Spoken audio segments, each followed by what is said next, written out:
తిరిగిన నీకు చివరికి నా రాష్ట్రం మీద నీ కన్ను పడిందన్నమాట. మర్యాదగా మనసు మార్చుకోలేకపోతే నీ రెండు కళ్ళు పీకి చిరంజీవి ఐబ్యాకిస్తాను, జాగ్రత్త. ఈ ప్రపంచాన్ని గడగడలాడిస్తున్నా అలెగ్జాండర్ స్థావరానికి వచ్చి నన్ను ఎవరు నువ్వు? ఇలాంటి దౌర్జన్య పనులు దుమ్ము లేపుతాడు.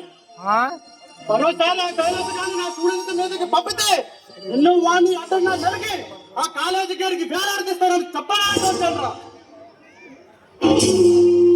అసలు నువ్వు ఇక్కడికి ఎందుకు వచ్చావరా? నువ్వెవరో విప్లవకారుడివా, రాణికరువా, లేదా నాలా రౌడీవా? ఇలా చెలరేగిపోతున్నావు.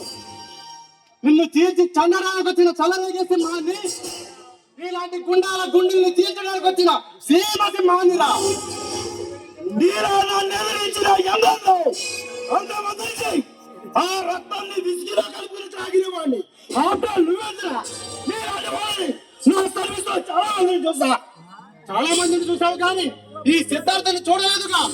ఎంతటి మనగా వచ్చినా, కౌడీ వచ్చినా, గుండా వచ్చినా వారి తల తెగ నరికి నా కాళ్ళకి రక్తాభిషేకం చేయించుకుంటారు ఈ సిద్ధార్థ్.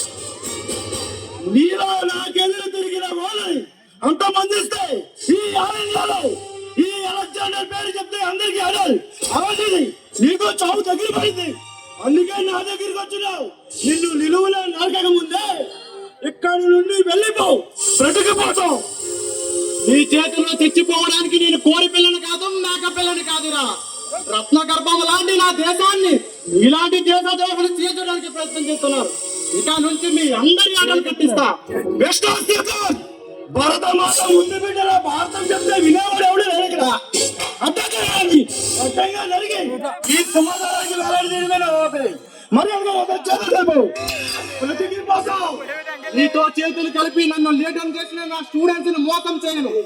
ఆల్రెడీ మీ అందరినీ సంహరించడానికి ఆ సింహం అనే ఆయుధం బయలుదేరి ఆ సింహం దెబ్బకి మీ అందరూ ప్రారంభంతో పారిపోతారు.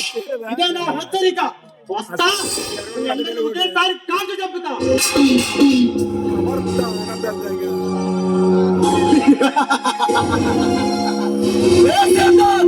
రేపు సూర్యోదయాన్ని నువ్వు చూడలేవు. తర్వాత జయసింహ గారి సంగతి నేను చూసుకుంటా.